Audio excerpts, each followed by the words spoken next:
Morning, Chris Canall from Challenger Gold, and this morning we've announced a resource upgrade at our El Guabo project in Ecuador. Big resource upgrade.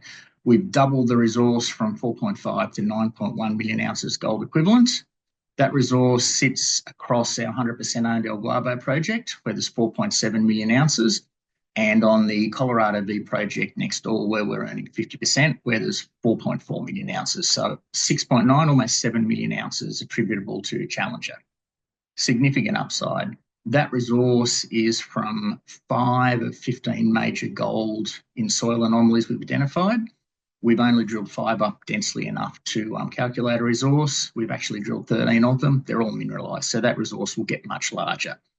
It sits next door to a 20.5 million ounce deposit, Lumina Gold's Cangrejos, and I think the project will end up similar size to that. Having said that, it won't get there with us drilling it. We've previously announced that once we get this resource out, we'll start a process to realise some value from that project. We just don't think the market gives us any value for that project, given Walilan. And so we'll start a process to monetise that. I mean, why is this Ecuador project a serious opportunity for shareholders? It's a large-scale opportunity. 9.1 million ounces sits as one of the largest undeveloped gold projects in South America.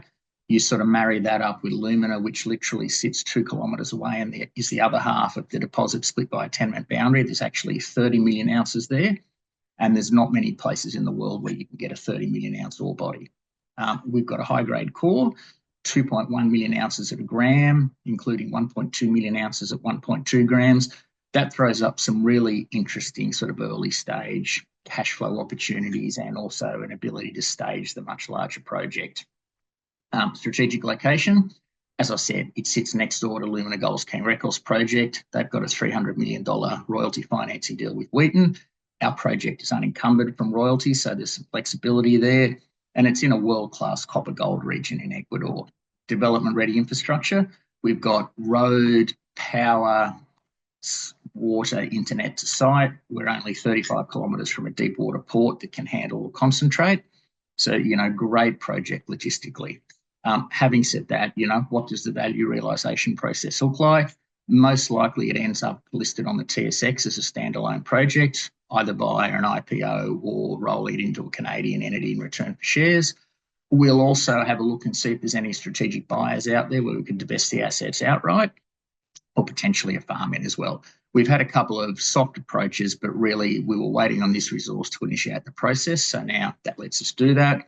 And, this is really important because it lets us focus 100% on Walilan at a time where we're getting very close to cash flow, refurbishment of the toll milling plant's on track.